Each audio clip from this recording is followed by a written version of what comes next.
সর্বনাশ, নামাজটা কাজা হয়ে গেল। ৮টা বাজে গেল। সর্বনাশ, নামাজটা কাজা হয়ে গেল।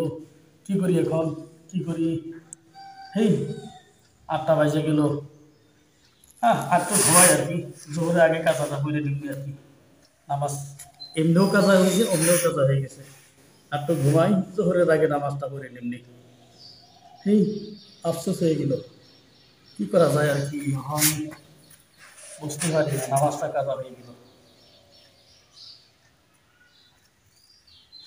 ইস, নামাজটা কাজা হয়ে গেল। আর জোহরের আগে গরম আর কি। এরা দর্শক মন্ডলী, এই ভাবটা যার আছে, আসসালামু আলাইকুম রহমতুল্লাহি ওবারাকাতু। আমরা অনেকে কিন্তু ফজরের নামাজটা কাজা করি। যখন আমরা ফজরের নামাজ কাজা করি, তৎক্ষণাৎ অনেকে আমরা হয়তো জাগ্রত হই না, ৮টা বাজায় 7টা বাজায় উঠি।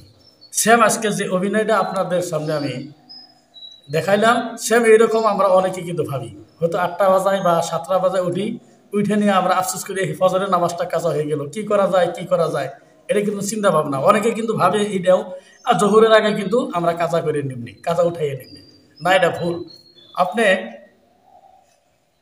যখন আপনি ঘুমাইছেন, হ্যাঁ, ঘুমানো মানে সেটাও একটা আবাদত বন্দিগির মধ্যে পড়ে। তো আপনি 8টা বাজায় ওঠেন, 7টা বাজায় ওঠেন, তৎক্ষণাৎ আপনি কি করেন? আপনার ওই ঘড়ি দেখার কোনো প্রয়োজন নাই। 8টা হোক 9টা হোক, ঘড়ি দেখার কোনো প্রয়োজন নাই। ওই যে হালতে উঠছেন ওই হালতে আপনি তৎক্ষণাৎ হাজত হাইরা আপনি অজু কইরা 9টা বাজুক 10টা বাজুক আপনি ফজরের নামাজটা পড়ে নেন, ইনশাল্লাহ আপনার নামাজটা হয়ে যাবে। তাই কিন্তু অনেকে কিন্তু এই মাসলাটা জানে না, বা অনেকে কিন্তু এরকম আফসোস করে 8টা বাজায় ওঠে বা 9টা বাজায় ওঠে, ঘুমি থেকে জাগ্রত হয় না, কিন্তু তারা খুব আফসোস করে যে কি করি না করি, বা জহুরের আগে কাজাটা করুক না। এইটা কখনো করা যাবে না। আপনারা যে টাইমে উঠুন না কেন, তৎক্ষণাৎ 8টা হোক 9টা হোক অজু করে ফজরের নামাজটা পড়ে নেন, ইনশাল্লাহ আপনাদের নামাজটা হয়ে যাবে ইনশাআল্লাহ। প্রিয় ভাই, তাই আপনাদেরকে দর্শক যারা আমার ভিডিওটা দেখতেছেন, যদি আমাদের এই ভিডিওটি ভালো লাগে, ইনশাল্লাহ আমাদের চ্যানেলটি সাবস্ক্রাইব করে আমাদের পাশে থাকবেন। আরও আপনাদের জন্য ইসলামিক ভালো ভালো কন্টেন্ট নিয়ে হাজির হবো। সকালে আপনারা ভালো থাকুন, সুস্থ থাকুন।